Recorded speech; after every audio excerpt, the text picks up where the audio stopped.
وسلام على عباده الذين اصطفى، خصوصا على سيد الأولين والآخرين شفيع المذنبين وخاتم النبيين رسول الرحمة ونبي السلام وإمام الهدى، وعلى آله وأصحابه شموس الفضل وأعلام الهدى، وعلى من اهتدى بهديهم ونهج منهجهم واستنى بسنتهم ونحى نحوهم من الأئمة المجتهدين والمفسرين والمحدثين والعلماء الربانيين والمجاهدين إلى يوم الجزاء. أما بعد، فأعوذ بالله من الشيطان الرجيم. بسم الله الرحمن الرحيم.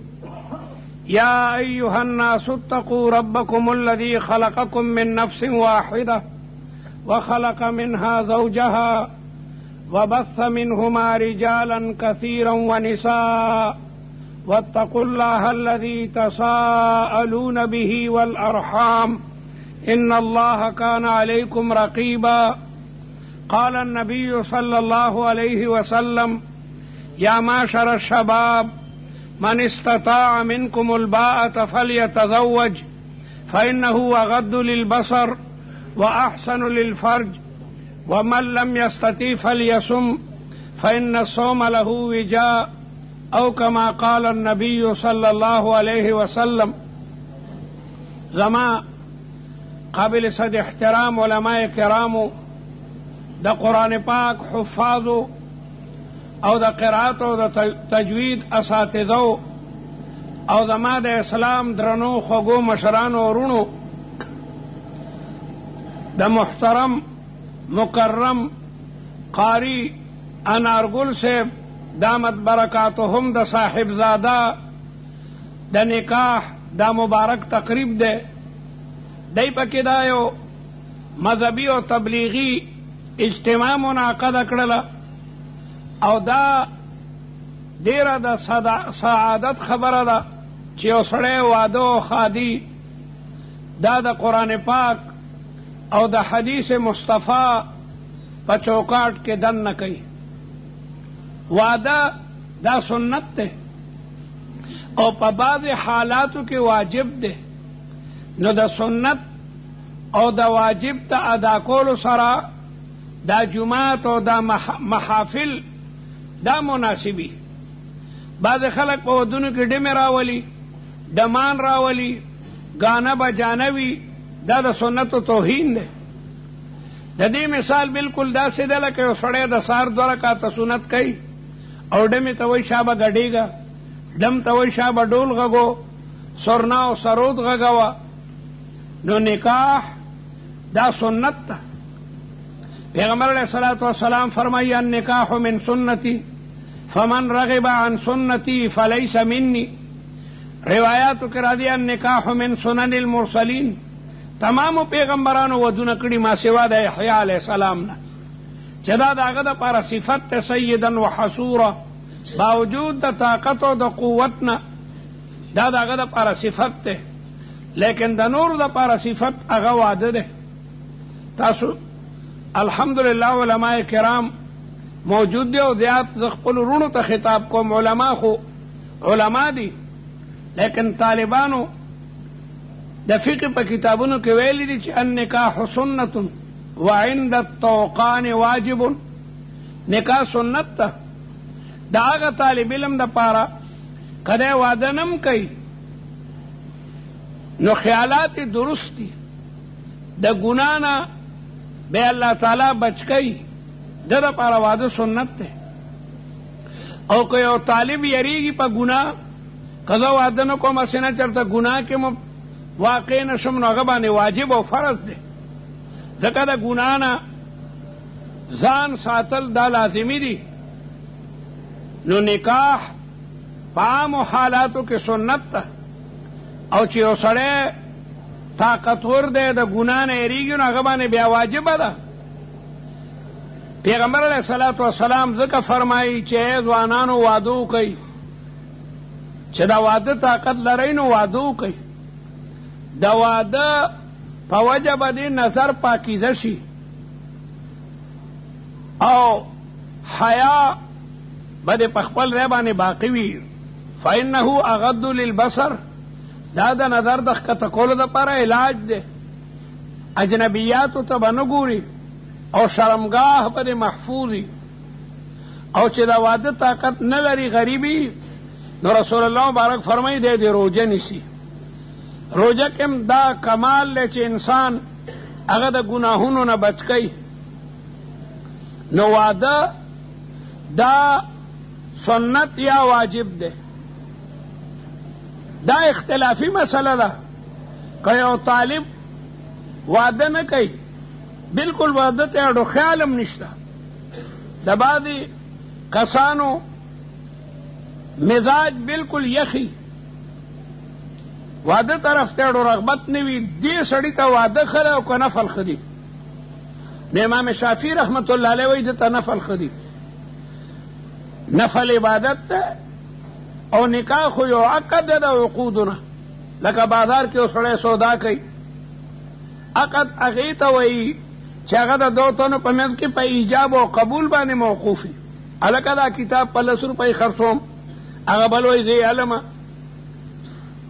لومبنۍ خبرې ته ایجاب وایي، دویمې ته قبول وایي. دغه رنګې ښځه او خاوند هم ایجاب او قبول کوي. نه امام شافعي سے وایي بیعه کې او دې کې څه فرق دی؟ امام ابو حنیفه رحمت الله علیه امام شافعي سے ته وایي خبره درسته ده، لیکن بیع عباره کې دا نه ده راغلي چې البیع من سنتي یا البیع من سنن المرسلین. منم چې نکاح او عقد او ایجاب او قبول له، لیکن دې باره کې بلا روایات راغلي دي او پیغمبر علیہ السلام امر فرمائی یا معاشر الشباب من استطاع منکم الباءة فلیتزوج. او د بیع عباره کې دا نشته، بل واده چې وکړي دا متعدي عبادت دی. ته چې خپلې بیبي ته نان او نفقه راړې دا م عبادت دی، ځکه الله تعالی وایي وعلی المولود له رزقهن. په خاوندانو باندې لازمه ده چې خپلو بیبیانو ته نان او نفقه راړي. الله به تا ته اولاد درکړي، دغه اولاد ته چې ته نان او نفقه راړي دا م عبادت دی. بلکې په حدیث کې راځي چې یو سړی خپلې وړې لور ته د بازار نه وړوکې غوندې لوپټه بخنقه هغه علي دا م عبادت دی. یاره جمع راغلی زما دا وړه بچی ده د دې ساړه کېږي او تا ورته وړوکې غوندې سپوټې لوپټه واغېسته، دا م عبادت دی. او دغه بچی په دې د قرآن پاک حافظان شي، عالمان به شي، مجاهدین به وي، نو دا څومره لوی انعامات. او بل رسول الله مبارک فرمایي تناکحوا وتوالدوا، واده وکئ او د واده مقصد دی اولاد راړلي. فانی اباهی بکم الامم، زه به په نورو امتونو باندې فخر کوم. حدیث کې راځي چې په میدان محشر کې به شپږ شله صفه او خدای خبر چې په یو صف کې به څومره کربه مخلوقي. په دې کې به 80 صفونه د رسول الله د امتي او 40 صفونه به د نورو پیغمبرانو د امتونو وي. نو واده د پیغمبر علیه الصلاة والسلام او د نورو انبیاو دا هغه سنت او پاکیزه طریقه ده. دې د وجه نه په انسان کې پاک دامنی پیدا کېږي او پاک دامنی اسلام غواړي. اسلام ډیر پاکیزه او ډیر سوچه مذهب دی. نو دا په هر څیز کې صفائی سترواله سوچواله چې کوم دنه غواړي. دغه وجه نه د حور په تعریف کې راځي چې قاصرات الطرف. الله دې ستاسو د ټولو حوري نصیب کړي. قاصرات الطرف، حور به په خپلو سترګو باندې د خاوند نه ما سوا او د مور او پلار نه ما سوا او د رونو نه ما سوا بل چاته نه کتري. او دا کمال دی د نظر پاکیزګي. دا ډېر لوی بچی ته چې چالور ورکړي په دې جذبه ورکړي د چې عالم دی، دا ډېر لوی نعمت دی چې سړی خپله لور طالب او عالم ته ورکړي. حسن بصري ډیر لوی تابعی دی او حضرت عمر رضی الله تعالی عنہ ورته دعا کړې ده. حسن بصری ته لویه جرګه رااله او لوري ته غوښته چې دا ډیر ښکلی ځوان دی، ډیر نیک دی، مزګزاره دی، پابند صوم و صلات دی، تلاوت کوونکی دی. ښه به دا وي چې دا خپله لور ده ته ورکړي. قریبه وه چې حسن بصري دا خبره منلې وه، خو چا یو خبره پکې وکړه، وی یاره جي د حد نه زیات مالداره دی. هغه وی حسن بصري به ډېر خوشحاله شي. وی ښه مالداره دی. ښه ده چې ما راته ووایي خفه کېږئ ما مالداره ته لور نه ورکوم.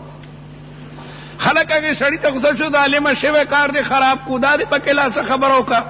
هغه وی حسن بصري به ډېر خوشحاله شي چې یاره مالداره سړی دی نو بس یکدم به وایي نام تیار یم وې خفه کېږئ ما راغلي مېلمنو خو مه خفه کېږئ مالداره ته لور نه ورکوم. مالداره به زما لور وینځه ګڼي، حکمونه به کوي، د دې زندګي به دقسې خراب وي او دا غریبه به ځان وینځه ګڼي چې دی خو ډېر مالدار دی او زه د غریب پلار لور یم. دا به زه طالب ته ورکوم، طالب ته به ورکوم. ده طالب به قرآن او حدیث ویلی نو که خوښه خو نور نه دا نور، که خوښه نه ده نو ظلم به پې نه کوي. هغه به د قرآن مجید آیاتونه ویلی وي، هغه به د رسول الله حدیث لیدلی وي او قرآن مجید کې ځای په ځای باندې مونږ ته الله تعالی وایي ولا تنسوا الفضل بینکم. الله اکبر. اسلام څومره خوږ مذهب دی. ښځې خاوند دواړو ته وایي ګوره د یو بل مهرباني مه هېروئ. ولا تنسوا الفضل بینکم. یوه جینۍ ته چې خلک ورشي چې د پلانکي الک دپاره دې غواړي او دا چپ شي نو د دې جینۍ په دې خاوند باندې احسان دی چې دی خوښ کو، ورنه هغې ته خاوندان لږ دي او د خاوند په جینۍ احسان دی.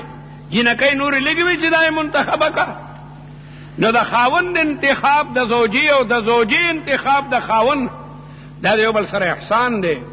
نو الله تعالی فرمایي ولا تنسوا الفضل بینکم. خپل مابین کې د یو بل فضل و کرم د یو بل احسان دا مه هېروئ. ځکه رسول الله مبارک فرمایي چې خیرکم خیرکم لاهله. ښه سړی هغه دی چې هغه خپلې بیبي ته ښه وي. بعضې سړی بیبي ته هر مال خرش پره شي او بهر پوډېري ملګري ته جی قربان وایي، یا ورته وادو کې جی قربان. ما یو ځل میرانشاه کې حقاني صاحب مدرسه کې وم، د یو واده پروګرام و، په دغه موضوع باندې ما تقریر کولو چې رسول الله فرمایي خیرکم خیرکم لاهله. ښه سړی هغه دی چې خپل اهل ته ښه وي او رسول الله وایي وانا خیرکم لاهلي. زه د خپل تمام امت نه د خپلو بیبیانو دپاره بهتر یم.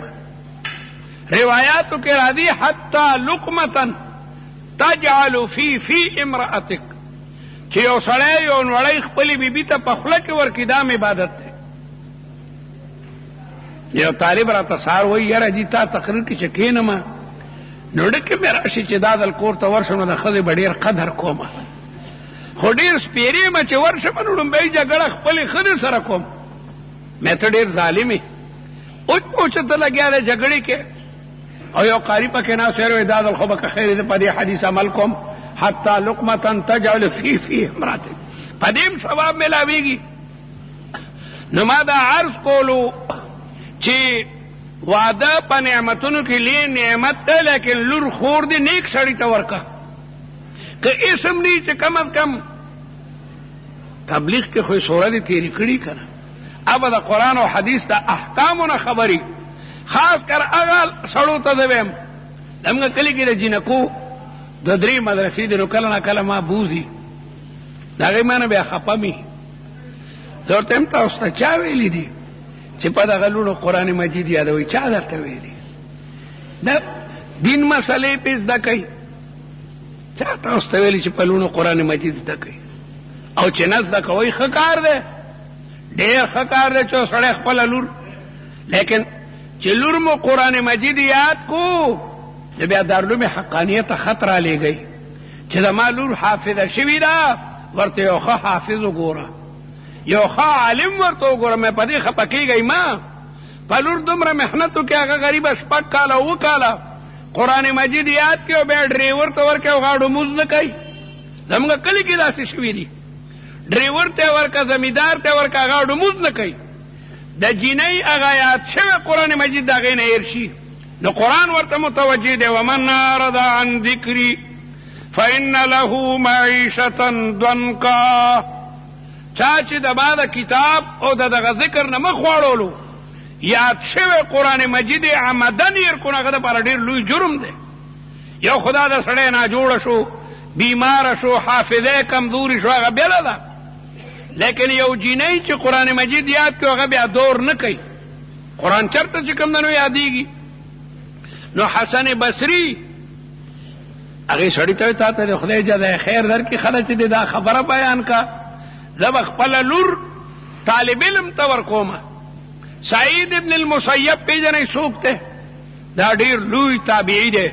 سعید ابن المسیب 40 حجونه یې کړي، 40 او 50 کاله مسلسل تکبیر تحریمه ته نه ده فوت شوي. تکبیر تحریمه ده چې د امام د الله اکبر سره جخ الله اکبر وې، او 50 کاله د چا سټ ته په مونځ کې نه دي کتلي. څه معنا؟ په ړومبي صف کې به ړومبني صف کې چې نه نو بیا خو به د مخکیني صف خلق سټونه درته ښکاري. لیکن سعید ابن المسیب 50 کاله مونځ په داسې طریقه کړی دی چې د چا سټ ته نه دي کتلي، ځکه ړومبني صف کې به او 50 کاله تکبیر تحریمه ته نه ده فوت شوي. عبدالملک ابن مروان بادشاہ دے، عبدالملک ابن مروان بادشاہ دے، خسڑے ہو، لیکن گورنرانو نے بے کل نہ کل ظلم وشلو. سعید با یکدم پا گورنر اعتراض کچھ دا خبر دے دا شریعت خلاف تا، دا خبر دے دا دین نا خلاف تا. آغای خدا خلفاء راشدین خلافتونا کتلیو، دا ابو بکر صدیق پاکیزہ خلافت، د عمر فاروق د عدالت، او د حضرت عثمان او د حضرت علی هغه پاکیزه د عدل او انصاف خلافتونه کتلیو. نو چې لوګونه به یو گورنر ظلم وکړو، یکدم سعید ابن المسیب بادشاہ ته وایي چې دا ظلم دی. بادشاہ غوښته چې دا مولا ځان سره کم. سعید تابعی دی، تابعی هغې ته وایي چې صحابه یې لیدلي، صد پاسه 10,000 اشرفی ورته تحفه راولېږله چې ستا ډېر ضروریات دي، او دا رقم قبول کا، په خپلو کارونو کې راوله. صد پاسه 10,000 اشرفی کروڑونو ته رسېږي، د سرو زرو اشرفی. وی دا زه نشم قبلولی، دا ستا په خپله مزدوري کړې ده، ستا د خولې او د وینې رقم دی او که د بیت المال رقم ما ته راکړې، دا خو حرام دی. بادشاہ ویره بله طریقه کومه. د بادشاہ زوی دی ولید، او ولی عهد دی. ولی عهد هغې ته وایي چې د بادشاہ نه پس هغه په تخت باندې کینی. سعید ابن المسیب ته لوی لوی علما وزیران په جرګه باندې راوست چې زما بچی ولید چې ولی عهد دی او زما نه پس به بادشاهي، دا لور درته، دا لور دې غواړم د ولید دپاره، ما ته دا لور راکه. زما د ولید سره چې د دې وعدو شو، ولید ولی عهد، ولی عهد هغې ته ویله کېدی شي چې هغه د بادشاه نه پس بیا په تخت باندې کینی. سعید ابن المسیب ورته چې لور تا ته نه درکوم، تا سره د رشته نه کوم، تا سره د رشته نه کومه. او دا معمولی خبره نه وه. بادشاه یو سړي ته پیغام لیږي، خلک یې اعزاز ګڼي، معمولی غوندې لږ یو څو پیسو چې وي، او هغه چاته پیغام ولیږي نو دی په جامو کې نه ځایږي چې خان صاحب زما لور غواړي زوی ته، ټیکېدار صاحب زما لور غواړي، د دوی په سعودي کې د زما لور غواړي، په ځان نه پوهېږي. سعید ابن المسیب ته عبدالملک ابن مروان د زمانې بادشاہ جرګه راولي، انکار کوي، مینتونه کوي، لور نه در کوم، درته ولی عهد ته لور نه ورکوم. طالب د شاگرد د رسول الله مبارک په مبارک جماعت کې د سعید ابن مسیب د حدیثو درس ته او طالبان و پکې راتلل. یو شاگرد درې څلور ردی سبق ترانغه پس الورم راغه. سعید ابن المسیب شاگرد ته وایي چې ما نراک منذ ایام د یو څو ورځو راسېدنې وینم. چرته غایب وي؟ ویجی ماتت زوجتی، زما ښځه مړه شوې وه. نو د هغې په هغې تکفین او د تعزیت په سلسله کې مېلمانه م راتلل، نو د ځکه مشغول ومه. وی د خدای انصافداره ما ته ولې مې اطلاع را کړې وه چې جنازې ته د حاضر شوی وې. د هغې په تدفینو دغه کې ما هم ستاسو مدد کړی وی. ویره جي بس ما تاسو تکلیف نه در کولو. دا شاګرد چې پاسېدو نو یې د بل واده څه انتظام دی نه دی کړی. ویجی ما طالب ته څوک لور را کوي، دا هم چا راته را کړي وه خو مړه شوه. لا املک الا درهمین او 3 دراهم، ما سره خو صرف 2 روپۍ یا 3 روپۍ دي ټول. سید المسیب ورته که زه درته د واده انتظام وکړو نو کیې؟ ویجی ولې نه کومه، ولې نه کومه. گواهانو ته لکه راشئ دلته، تاسو گواهان شئ. ما خپله لور دې طالب ته ورکړله. بادشاہ ته لور نه ده ورکړي، طالب ته وایي چې ما دا لور درکه، طالب په جامو کې نه ځایږي او په خپله باقاعده نکاح وتړلو. گواهانو ته تاسو گواهان شئ. طالب په خوشحالۍ کور ته را روان دی چې دا خو د الله تعالی ما باندې ډېر لوی احسان دی. عبدالملک ابن مروان زوی ولیعهد ولید ته لور نه ده ورکړې او ما ته راکه. مازدیګر موس شوی ماښام ته لږ وخت و، دروازه وډبېده د طالب دننه آواز وکړو چې من بالباب، دا څوک مېلمه راغلی، دروازه څوک ډبوي؟ هغه ورته سعید راغلی. سعید د فکر وکړو چې په ملګرو کې خو زما څوک سعید نشته، او دا سعید ابن المسیبي دا خو په عمر کې د خپل جماعت او د کور نه بغیر بل چرته نه دی تللی. خو راغی ورې لرې کو چې وی که تسخرې ولاړو. طالب رنګ زیړ شو چې الله اکبر، هسې نه د بادشاه طرف نه ورته څه تنبیه راغلی چې دا لور بل چاته نشي ورکولی، یا دا چې پیمانه شوی نی. السلام علیکم مرحبا کیف الاحوال. شاګرد ته وایي ته چې لاړې نو زه ډېر خفه شوم چې د دې سړي خو مخکې بیبي وه او هغې سره زندګي تېره شوي ده، او یو سړی چې واده کړی ښځه یې مړه شي نو بیا هغه ته لیل و نهار ډېر ګران یا ښځه ورته را یادېږي. درته مې راوسته ښځه شابه کور ته یې دننه کړه. سعید ابن المسیب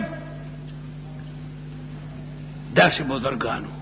نو موږ اکثر خلکو ته وایو چې د خدای انصافدارو لور چې ورکې او چې لا تا په قرآن مجید هم یاد کړی دی، نو کم از کم عالم خو ګوره، طالب خو ګوره، که اسم نه وي.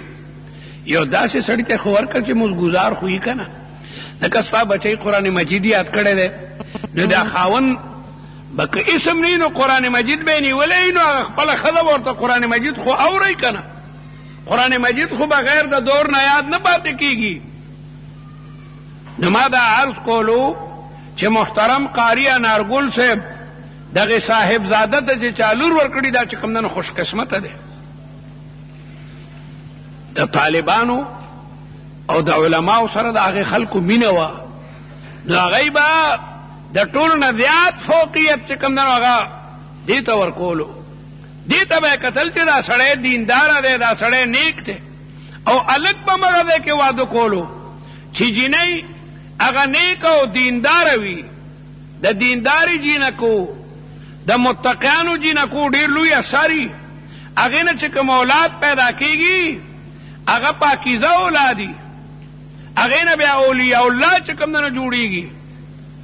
دا زمونږ د امام ابو حنیفه صاحب شان چې لوی دی، دا د والدینو اثر دی کنه. کتاب لیکي چې یو زلمی د دجلي په غاړه باندې ناست دی او دس کوي، نو په دریاب کې یو مڼه روانه وه. مڼه او د ماسپخین د مونځ دپاره اودس کوي اوږی دی روټۍ نه ده خوړلي مړی ونیوله خیال نو ویم خوړه مړی وخوړه رستو خپه ده چې الله اکبر کیدای شي دا د غلا مړی د رشوت دي نو خوله کې ګوته ورکړه چې دا مړی مې خوړلي چې دا راوغورځېږي وس کوي مړه نه راوځي الټۍ ورته نه راځي په دې زلمي کې خوف خدا ډېر زیات و د حلال خورۍ جذبه وه یاره راځه د دریاب په غاړه باندې به روان شم نو چرته خو به د مڼو باغي نو د هغې مالک نه به اجازت والم 8 میله وی لاړو کتاب وی 8 میله مخکې د مڼو یو باغ دی ونې د مڼو نه بالکل ډکې دي او د دریاب د پاسه داسې خرانګې دي د دې یقین راغی چې همدا د دغې باغ مڼه ده هغې نه چاپېره دیوالو ډېر لوی باغ و یو شپږکي نه تپوس کوي چې د باغ لاړه کومه ده وې داسې به لاړ شو نو هلته دروازه ده لاړو دروازه باندې وردن نه شو نوکرانو پکې کار کولو مزدورانو هغې نه تپوس وکړو چې من راعل بستان د دې باغ مالک څوک دی هغه سپین ږیره چې د ونې لاندې ناست دی د یو کجوري د بوټي لاندې یو بزرګ ناست دی او دا مڼې دي او دا انګوران دي او د دنیا میوې په هغې باغ کې دي ځوان پې سلام واچوله السلام علیکم ورحمت الله بابا ورته وعلیکم السلام ورحمت الله وبرکاته ومغفرته اهلا وسهلا ويا مرحبا بكم او بیا ورته وی چې ماذا جاء بك يا فتى الى بستاننا ځوانه دې باغ ته کومې خبرې راوستې نو دی ورسره روغونده کېناست دې کاکا د ډېر لرې دی نه راغلم پلانکي ځای کې مې د دجلي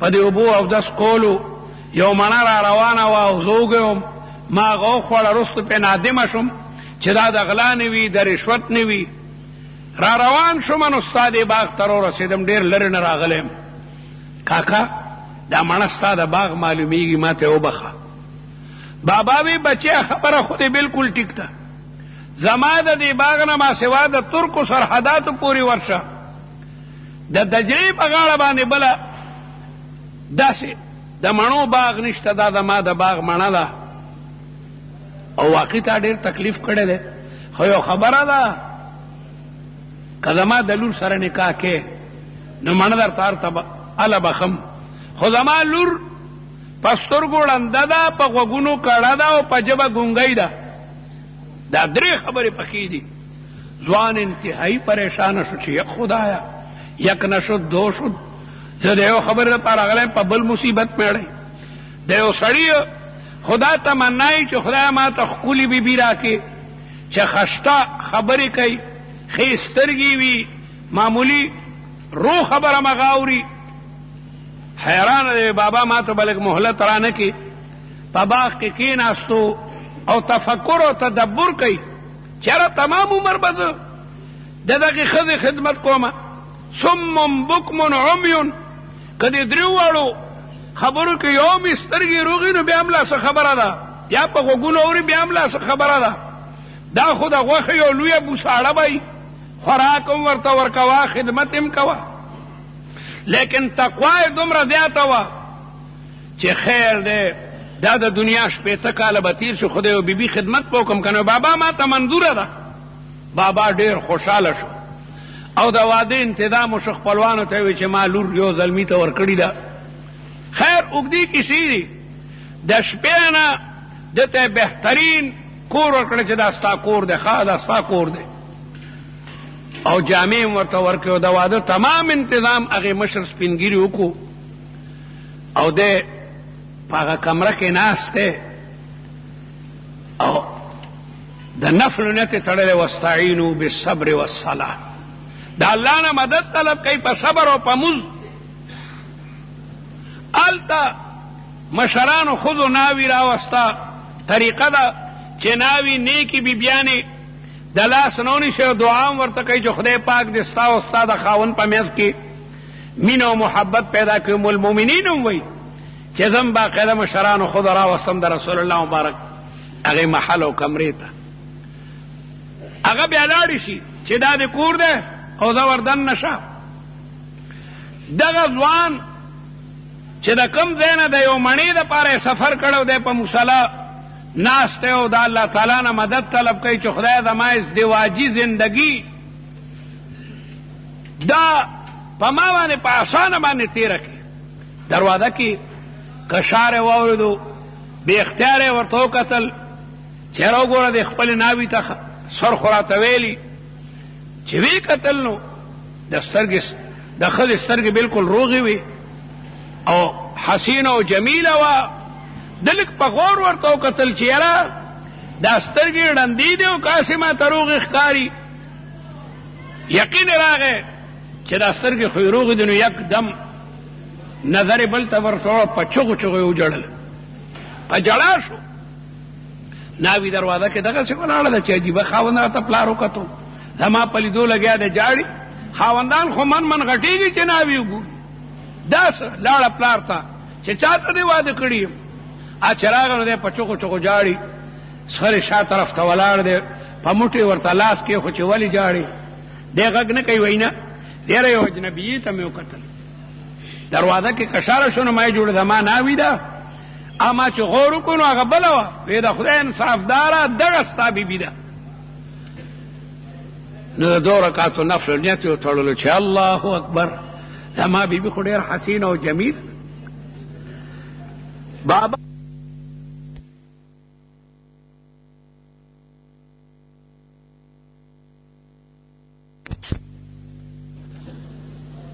نو د 2 رکعاتو نفل نیت یې وتړلو چې الله اکبر، زما بیبي خو ډېر حسین او جمیل. بابا ورته وایي ځوانه ته چې کله رالی او په مارې سلام واچولو ستا تندي ته ما وکتل نو خوشحاله شم چې په تندي کې دې د تقوا او د طهارت نښې وي. او بیا چې دې لالدام ووي چې زه د 8 میلو نه راغلی یم د یو مڼې د بخښنې دپاره، ما پړو خوړه چې خدای زما دعاګانې قبولې کړي دي. زه پوه شم چې مولا زما دعا قبوله کړې ده. زما لور تهجد گزاره ده، د قرآن پاک حافظه ده، بلا حدیثونه یاد دي، د فقه کتابونه ویلي دي او همیشه نفلی روجی وي. ما به دا دعا کوله چې خدایا زما د لور مطابق خدایا ما ته زوم راکړي چې زما د لور په شانې چې ترالو نو ما وی دعا خدای قبوله کړې ده. ځوانه دا ما نه ډېرو لوی لوی خلکو غوښتې ده خو ما دا نه ده ورکړې وي. کاکا تا چې وی ړنده ده او کڼه ده او ګونګۍ ده نو ما خو درته رښتیا ویلي دي. د ړندې مطلب دا دی چې زما لور په خپلو سترګو باندې د مور او پلار او درونو خویندو نه ما سوا بل چاته نه دي کتلي. دې د ماما زوی ته او د تره زوی ته هم نه دي کتلي. مسله ده د ماما د زوی او د تره د زوی نه به هم ستر کې. کڼه دا معنا چې د اجنبي آواز نه دی اورېدلی او نه په ژبه باندې چا سره چې کوم نه خبرې کړي، ما دا مطلب و. بهرحال ناوی ته پلار ورغی چې دا ورشه هغه پوی نو او هغه هم راځي او په مصله باندې ودرېږي. مسله ده چې واده کړی با وضو او په اودس کې وي او ناوی ته هم پکار ده چې هغه د په اودس کې وي. امام زین العابدین چې لور ودوله بلا نصیحتونه ورته کړي دي. لورې ته یو نوي کور ته روانې او د هغوی د آدابو نه خبر نه او دا به کې دا به کې. پخوا به علماو لورو ته ډېر لوی لوی وصیتونه وکړل. آخر کې لور ته وی لورې یو خبره ګوره هېره نه کړې، توضئي په اودس کې اوسېږه، فإن الوضوء زینة الزینه. د تمامو ښایستو لوی ښایست هغه اودس دی. اکثر علما وایي چې طالبانو ته هم پکار ده چې په اودس کې اوسېږي، ځکه الوضوء صلاح المؤمن. نوې کومه بیبي چې په اودس کې وي نو خاوند ورته داسې وي لکه غلام، د اودس دومره لوی طاقتي. نو بیبیم په مصله ودرېده او 2 رکعات یې وکړل او بیا زوج او زوجه خپله کې خبرې کوي. ځوان چې ورته یو آیت ووایي بیبي ورته 2 آیتونه نور مخکې تیر کړي. که دی د رسول الله یو حدیث بیانوي نو هغه د هغې هم معنا نور حدیث ورته بیانوي. د دې زوج او زوجې نه امام ابو حنیفه پیدا شوی دی. امام ابو حنیفه رحمت الله علیه ته چې الله تعالی د علم دومره لویه مرتبه ورکړې ده، دا دغه زلمی او د دې بیبي برکت دی. په اولاد کې چې نجابتي، په اولاد کې چې شرافتی، دا د پلار دغه پاکیزه ویني او د مور دغه پاکو پیو سری باقی ده. وکان ابوهما صالحا. امام ابو حنیفه رحمت الله علیه په څلور واړو امامانو کې دته امام اعظم وای. امام مالک ته امام اعظم نه وای، امام شافعی ته امام اعظم نه وای، امام احمد ته امام اعظم نه وای، سفیان ثوری او سفیان ابن عیینه ته الله تعالی ته یو ډیر لوی علم ورکړو، ډیر لوی علم. ګرانې مسلې براله، ګرانې مسلې چا سره به حل نو. امام ابو حنیفه با داغه مشکل مسلو چې کوم دا داغه تقوا اثرو. ومن يتق الله يجعل له مخرجا. څوک چې الله نه یریږي، چا کې چې تقوا وي، الله تعالی ورته لارې کولاو کی ويرزقه من حيث لا يحتسب. ځوان دیو مڼې د پاره راغلی دی، الله تعالی د باغونو مالک وو. دا تمام جیدات چې کوم ده دغه ځوان ته پاتې شو. امام ابو حنیفه رحمت الله علیه من حيث المال، دا د ډېر لوی مالدار چې کوم ده نو هغه زوی دی. امام ابو حنیفه رحمت الله علیه دا فقاهت او دا امامت دا د تمام تقوا او د طهارت چې کوم ده نو نتیجه ده. یو سړی به امام سے پسې بد وي، بد به وي، محدثو لوی قدرت کوله چې ودل راګیر شو، خدای سره قرآن شو، خدای نه کوم در سره خبرې وسر شو بعد خدای دغه سیږي هغه وی ته برا سره خبرې کوي نه کوم. خاوند ورته کته ما سره نن شپه خبرونه کینو پدریو طلاق ام د نر لورو خله سما چې کوم نو پیچې کړي وو، اولاد یو لونه وی زامن یو بیبي خبرو کړه، خو ډېره بدنامي وی. داجی خو استاد دی، محدث ته، خلک ور سره خان دي چې په بوډاوالی د خدای درې طلاق کا. عام حیران ده سات تیریږي او رنگ جړیږي او اولاد مور ته خو مور هم سم پښتنه وا، هغه وی خبرې ور سره نه کړه، چپ ته بالکل. چې شپه تیریږي سړی باندې اوس لاړو اعمش ته. اعمش لوی محدث دی، د امام صاحب استادم دی او د امام صاحب شاګردم دی. اعمش ته وایي خو په مصیبت مبتلا یم، شابه په مولایانو مې ګرځو، سهار ته خو به شرمېږم. اعمش د کوفی په غټو غټو علماو ګرځولو، چا سره جواب نو. اعمش ورته وایي مړه راځه. امام ابو حنیفه رحمت الله علیه نه بل څوک دا مسله درته حل نه کړي. هغه یاره زه شرمېږم ته دغه دغه پسې کله نه کله خبرې کوم، په اراده ضرورت باشد روا باشد. اوس راګیر شوی نو بوی تلو د شپې کافي څه تېره وه، دروازه وډبوله. امام ابو حنیفه خپل بچی ته وایي چې ورشه بچیه، د چا به څه کار پیدا وي، څه مسله به وي یا څه بل څه. بچی چې ووتو اعمشو دیجی اعمش راغلی ورسره جي هغه بل سړی دی ستا چې کله نه کله بد وایي، خیر دی بچیه مېلمه دی. امام صاحب ورته راووتو، اهلا وسهلا ویا مرحبا تفضلوا کیف الحال.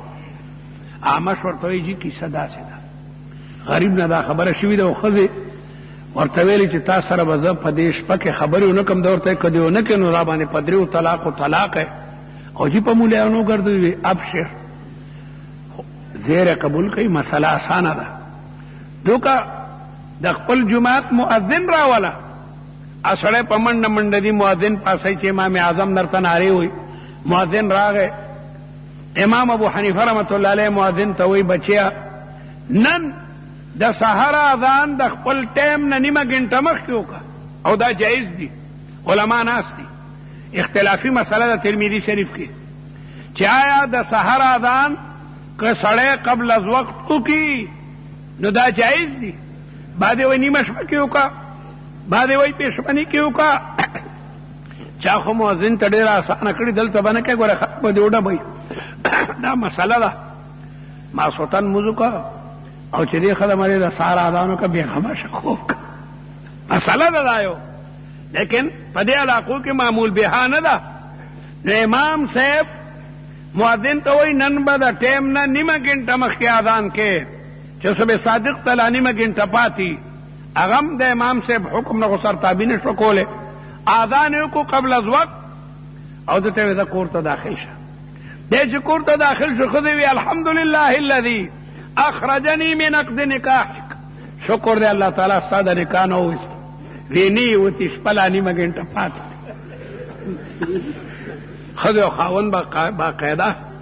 بیا امام ابو حنیفه رحمت الله علیه ته داسې پسونو کیسې دي، پسونو چې مسله کې به اون خطل نه امام ابو حنیفه ته دا تمام فقاهت د مور او پلار د هغې تقوا د وجن راغلی دی.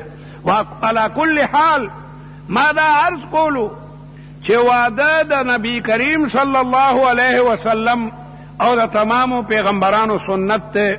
رسول الله مبارک فرمایي چې ځوانانو من استطاع منکم الباءة فلیتزوج فانه اغض للبصر واحسن للفرج. دا سترګې نه دي، دا ډېر لوی جرم دی. نن سبا چې زموږ د ملک باندې دا عذاب دی، دی وجنه په بازارونو کې د سترګو بې شمېره زناګانې کېږي. پیغمبر اسلام فرمایي العینان تزنیان و زناهما النظر، دغه سترګې زنا کوي او د دې زنا پردی لور خور ته چې کوم دنو قتل دی. اسلام پاکیزه او سوچه مذهب دی. اداوی پردی لور خور ته مګوره، دا د سترګو په زهرو باندې د یوې ښځې حسن چې کوم دنو هغه مه خرابوه. دا خو د طالبانو حکومتو خدای دې بیا راولي. قسم په خدای په کابل کې او په دې ځایونو کې به موږ وګرځو چرته بې پردې ښځه مو نه ده کتلې، بې پردې ښځه. پروژه کې یو ځل رالو د کابل نه په جلال آباد کې بې برخې ښځه مو کتلې وه، خو چې رالو د کارخانې په دې بازار ګرځېدو د رمضان ردې وې او مازدیګرو او دا ګډې بېدې پکې دغسې کتې. ما طالب ته دا د اسلام برکت ته هلته کې چې طالب په ښځه باندې پابندي ولګوله نو رحمتونه د پروردګار چې کوم دنو نازلېدل. سترګې تزنیان و زناهما النظر. محمد ابن قاسم چې کله راغی او دلته یو هندو دی یو مسلمان یې لوپټې ته لاس کړی نو هغې ښځې آواز وکړو چې حجاجه کم ځای قدرتی حاجیان روانو په کشتۍ کې د آواز یې واورېدو نو حجاج ته دا ته وې دلته یې هلته کې یو هندو دی یو مسلمان یې هغه محمد ابن قاسم راولېږلو، مجاهدین یې راولېږل او په هر ځای باندې مجاهدینو به فتح کوله. نو هندوانو بامبړانو د فوجیانو د هندوانو فوجیانو ته وی چې دا خپلې لوڼه او خویندې دا ښې مزینې کوي چې دی سرخي او پوډرو کې خشته جامې واچوي، مجاهدینو ته دې په لاره کې ودرېږي. بس نو که د مجاهدینو نظرونه په دی رال جهاد به د هغې نه پاتې. لویه فتنه چې کوم ده نو هغه دا فتنه ده. محمد ابن قاسم چې وکتل پوه شو، فوجیانو ته وی چې لاندې به ګورئ، دنانو ته به نه ګورئ. حدیث کې هم راځي ذاک حلاوت الایمان، د ایمان په خوند هغه سړی پوه شو چې نظر یې ښکته وساتلو. هغه نوجوان به د ایمان په خوند پوه شي چې نظر باقاعده ښکته وساتي. وعلى كل حال د دې وخت نه علمه ځکه ښه قاریان راغلي دي، ښه نعتخوانان راغلي دي. د محترم مولانا ساجد شاه صاحب دامت برکاتهم هغه امرو چې دغسې د محترم قاری انارګل صاحب د صاحبزاده واده دی نو دغه تعمیل په سلسله حکم کې درالمه. الله تبارک وتعالی دې دا واده بختور وګرځوي. د قاری صاحب په عمر کې دې الله تبارک وتعالی برکت کړي. او تمام ورونو ته هم دغه وایم چې که سړی وي کوشش کوه چې کوم ځای کې واده کوي چې دغه ښځه زما دینداره ده او نیکه ده. دې ته مه ګوره چې ډمتوب کې ښه ده، په ګډا کې ښه ده، بازارونو کې ګرځي، دې نه ګوره ځان ساته. یو وکیل راته وویل یاره مولوي صاحب یو داسې ځای کې راته واده وکړه چې ښځه یو سمه جاهله وي، بس چې سپیا کې تپلي بس او چې الف بېتیم نه ورځي. دې درې ښځې مې طلاقې کړي، چا بیه کې سبق ویل او چا پورا رامړي وي چې دغه شمه په ارامیانو وي اورېدلی ما. تعلیم انګریزي چې په پرده کې موږ د هغې خلاف نه یو، لیکن جنکۍ چې د کور وځي او په هاسټل کې اوسېږي دا خو ډېر نازک شی دی.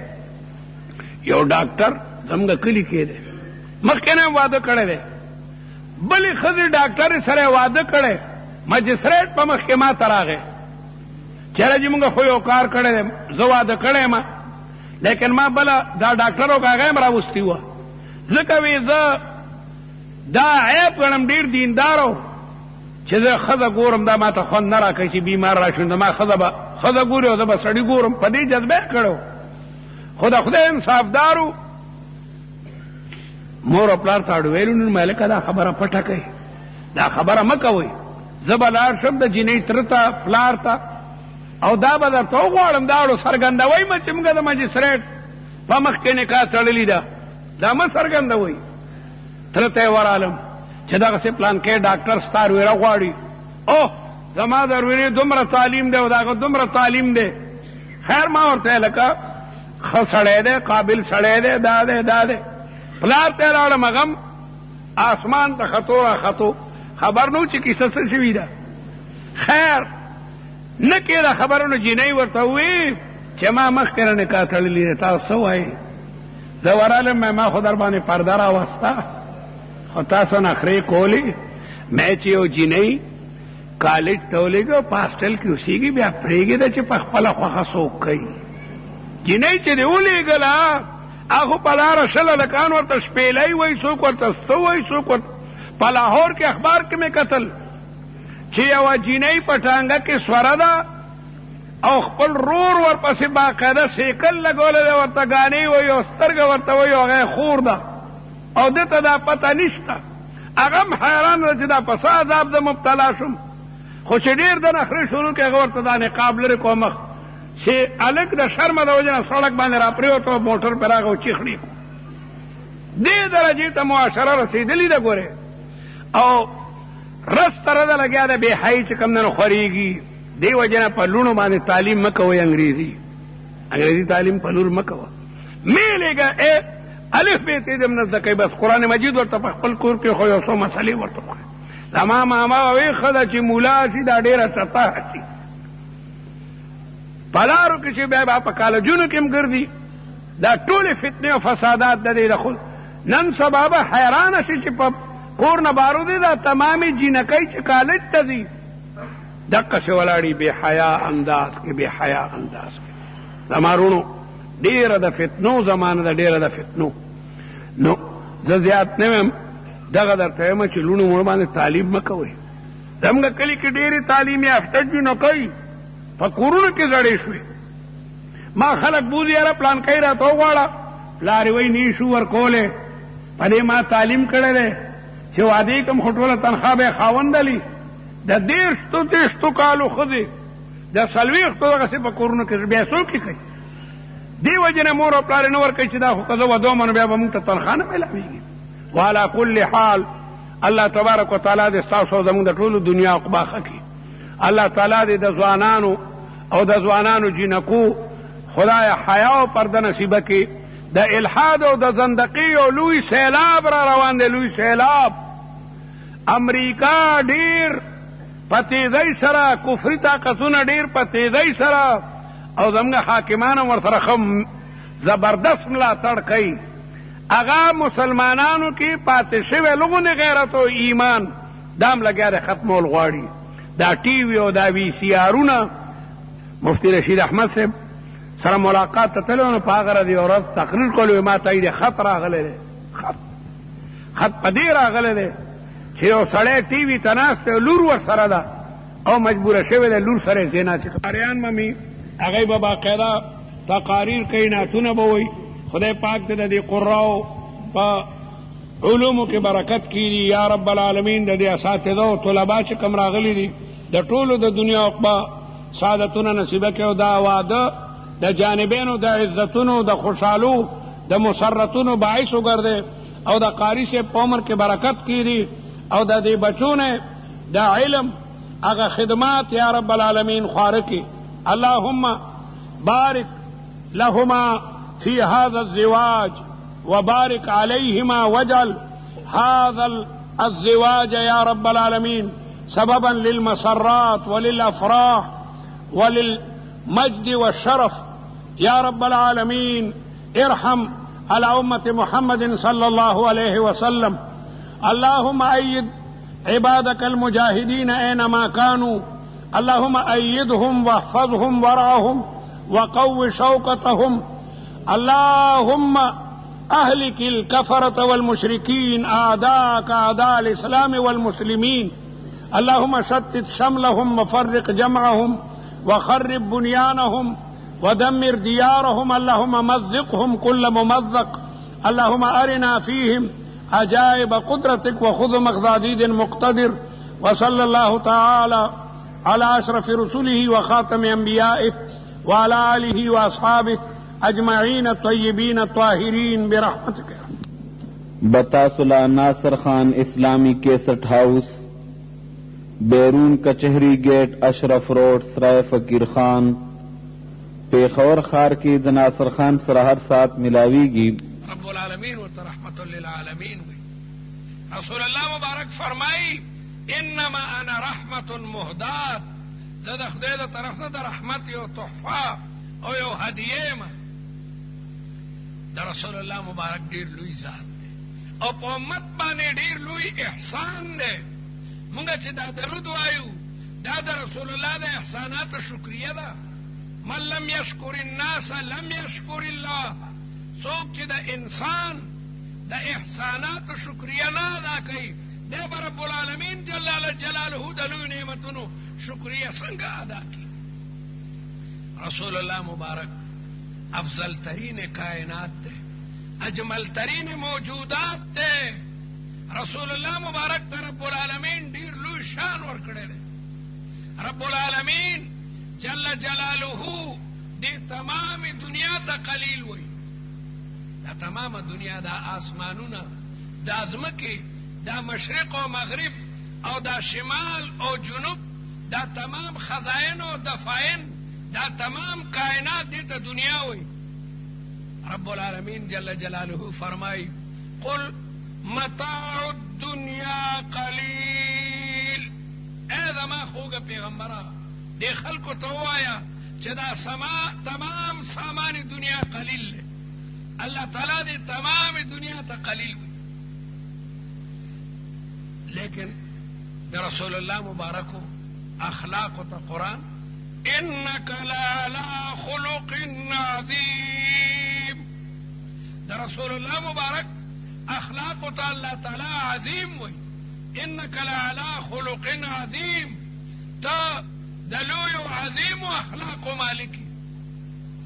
اللہ تعالی قرآن مجید کی ددی عظیم الشان پیغمبر بارکی وی ورفعنا لک ذکرک ورفعنا لک ذکرک. منگ استا ذکر ډیر بلند کو. منگ استا ذکر ډیر بلند کو. چرتم چې دا اللہ تعالی دا وحدانیت مسلوی او دا اشهد ان لا اله الا الله کلمه اغه سره بوای چې اشهد ان محمدا عبده ورسوله.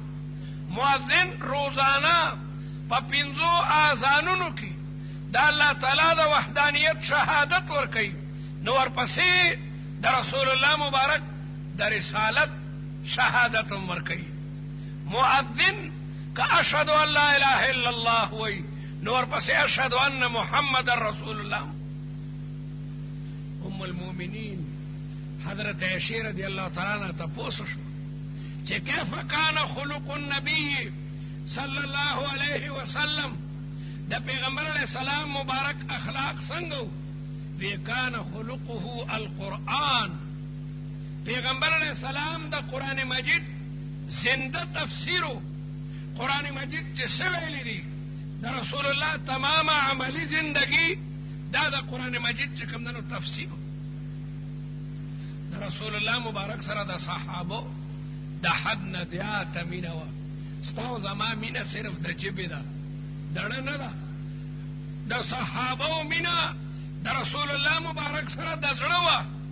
په جنگونو کې به صحابه د ځان نه ډال جوړ کو. صحابه به غلبیل شو چې د رسول الله مبارک ذات ته تکلیف ونه رسي. صحابه به خپل دارونه د رسول الله مبارک د پاره ډال جوړ کو او رسول الله مبارک بارک به راغی دا دغه چې رسول الله مبارک ته تکلیف ونه رسي. د حضرت عمر په زمانه کې لستن صحابه حضرت عمر لګلیو چې د کافرانو د بادشاهانو حالت وګورئ چې څنګه حال دی. جاسوسان چې ورته ویل کېدی شي حالات یې معلوم کړي. هغې عیسائی بادشاہ ته پته ولګېده چې زموږ دې ملک کې لس تنه مسلمانان ګرځي. هغه خپل پولیس ته حکم وکړو چې دا گرفتار کړي. پولیس هغه گرفتار کړ او بیا بادشاہ ورته وویل چې د اسلام نه توبه وباسئ، عیسایت قبول کړئ. صحابه ورته دا درته چا ویلي دي چې موږ د رسول الله ملګري، د رسول الله مبارک دین به پرېږدو او عیسایت به قبلو. بادشاہ ورته غوسه شو چې سم شئ او ښه ځوانان یئ، زه به درته د لوی وزیرانو لوړه واده کړم، سره او سپین به درکړم، وزیران به مو کړم، گورنران به مو کړم، دا دین پرېږدئ. صحابه ورته وایي دا ته په کومو کندو سره د رسول الله ملګري هغه د رسول الله مبارک هغه دین پرېږدي. بادشاہ وی جیل ته وغورځوئ، جیل ته بوتل وی دی ته خوراک مه ورکوئ، دی ته اوبه مه ورکوئ. 3 ورځې او 3 شپې دغسې وږي وساتل او بیا یې دربار ته راوستل او ورته خنزیر یې وړاندې کړو چې دا وخورئ، شراب یې ورته کېښودل. صحابه وایي مونږ مړه ښه یو لیکن دا شی مونږ نه استعمالوو. حالانکې یو مسلمان دا د لوږې په حالت کې چې دی د لوږې نه مري نو د خنزیر نه غوندې غوښه یا د شرابو یو بل دا جایز دی. قرآن وایي فمن اضطر غیر باغ ولا عاد فلا اثم علیه. الله تعالی مخکې محرمات بیان کړي دي، حرم علیکم المیتة والدم ولحم الخنزیر، او بیا آخر کې قرآن مجید وایي چې که یو سړی د مخمسي او د لوږې په حالت کې وي، صحابه ورته وایي مونږ ته دا جایز دي لیکن ځکه یې نه خورو. کافران به وایي چې د رسول الله ملګري وږي شي نو بیا خنزیر هم خوري او شراب هم څکي، مونږ مړه ښه یو. بادشاہ ورته سم شئ او دا دین پرېږدئ ورنه وجنم مو.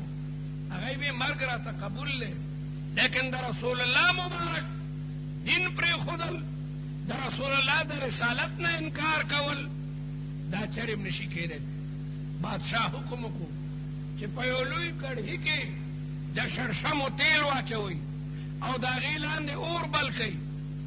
یو لوی کړهی راړی شو، د شړشمو تیل یې پکې واچول او د هغې لاندې اور بلیږي چې هغه تیل ښه سره شول. بادشاہ حکم وکړو چې د جیل نه هغه سړی راولئ چې نن په هغه باندې د پانسۍ حکم دی. هغه یې راوستو او د صحابو په مخ کې هغې کړي ته وغورځولو، د سترګې په رپ کې د هغې نه پیکوړه سموسه جوړه شو.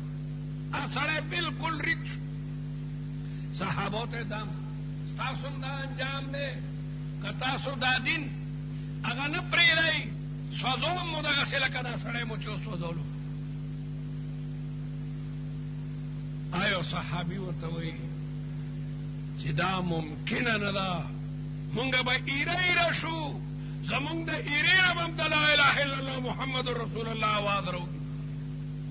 بادشاہ حکم کوي چې دا مشر صحابي چې دی د ټولو نه مخکې ولئ دې کړي هغه پاسېدی شو. 3 ورځې او 3 شپې نه یې څه خوړلي و نه یې څکلي و، آواز یې انتهایي کمزوری.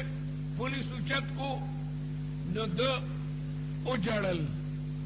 بادشاہ وی واپس یې کوي کار وشو. بس چې دی جاړي معلومیږي چې دی اوس د مرګ نه یریږي. وی ولې جاړې؟ وی په دې جاړم چې یو روح مې دی، کړي ته به مې وغورځی او وبسودم. های که زما یو زر روحونه وی تا کړهي ته غورځولی زه سوځېدی او بیا ژوندی کېده ما بیا لا اله الا الله محمد رسول الله ویلې، تا بیا غورځولی او زه بیا ژوندی کېده. یکجا چی متاعس که سازیم فدایت اما چی توا کرده که موجود همین است. سوکم یو روح میدن. بادشاہ ته پته ولګېده چې واقعي دا فولادي خلک د رسول الله ملګري څوک د دین نه نشي اړولی. بیا ورته ووایي چې پرېږدم مو که زما تندی ښکلی. بادشاہ ته پته ولګېده چې دا سم خلق دا دین پرېښودونکي نه دي. وی که زما تندی ښکلی هغه ورته یوازې ما که زما ملګري وی نه ستا ملګري م. وی ټیک ته تندی به در ښکل کړم د تندي ښکلول څه عیب دی. نو دا لس تنې راولېږل او انعامونه یې ورته ورکړل چې خلق دې ته وایي محبت واقع د رسول الله مبارک د ملګرو د رسول الله مبارک سره دی. خلق همدغه خلق دی. حضرت عمر ته خو مخکې نه پته لګېدلې وه چې ما کم لس کسان د دې دپاره لېږلي وو چې هغوی جاسوسي وکړي د کافرانو خبر راړي هغوی ګرفتار شوي دي. او بیا حضرت عمر ته دا پته مو لګېده چې بادشاه په تیلو کې سوځولو هغوی ته تیار وو لیکن دین نه دی پریښی. حضرت عمر ته چې پته ولګېده چې مدینې منورې ته هغه لس تنه نږدې دي حضرت عمر تمام د مدینې منورې خلکو ته اعلان وکړو چې ټول سړي به د مدینې منورې نه بهر ته وځئ که واړه دي او که زاړه دي بوډاګان دي او که ځوانان دي دا لس تنه په تندو ښکل کوي. دا د رسول الله مبارک ملګري دي. حضرت خبیب کافرانو نیوله د اوږده کیسه ده د ده ډېر ملګري هم نیولي وو. بیا حضرت خبیب نیوله شوی دی په قید کې دی په مکه مکرمه کې او په خپله باندې د کافرانو ښځې وایي چې قسم په خدای موږ به د خبیب سره داسې میوې کتې چې د میوو موسم به نو د انګورو موسم به نو او د خبیب سره به انګور موجود و. دی په یو کور کې په یو کوټه کې بند کړی او خبیب اصل کې د مکې یو لوی سردار وجلی و. نو د هغوی زامنو دی په ډېر قیمت اخیستی و چا چې قید کړی و چې موږ به د خپل پلار بدل د ده نه الو. ښځه د کافرانو وایي چې یو ورځ دغې صحابي ما نه چړه وغوښته چې ما ته لږه چړه راکړه ځکه شهادت یې قریب و. نو دوی ویې یاره زه دا خپل برید او دا خپل سنت چې کوم دی نو ټیک کړم. زما خیال نو زما د خړپوسو ماشوم خبیب ته تللی ده نو خبیب په دې پتون باندې ناست دی. نو د هغې ښځې رنګ زیړ شو چې نن خو موږ خبیب قتل ته به بوځو هسې نه دی زموږ د بچي نه بدل وانلي او زما بچی چېرته په چړه باندې حلال نه کړي. اوس هم قیدیانو ته پترې مترې نه ورکوي پاکي ماکي جیل کې نه ورکوي. هسې نه زما خبیب چې وکتل وي بیبي مه خفه کېږه مسلمان ماشوم مسلمان زنانه مسلمان بوډا ته څه نه وایي. مسلمان هغه کافر په توره وایي چې هغه د مسلمانانو سره قتال او جنگ کوي. خبیب یې چې کله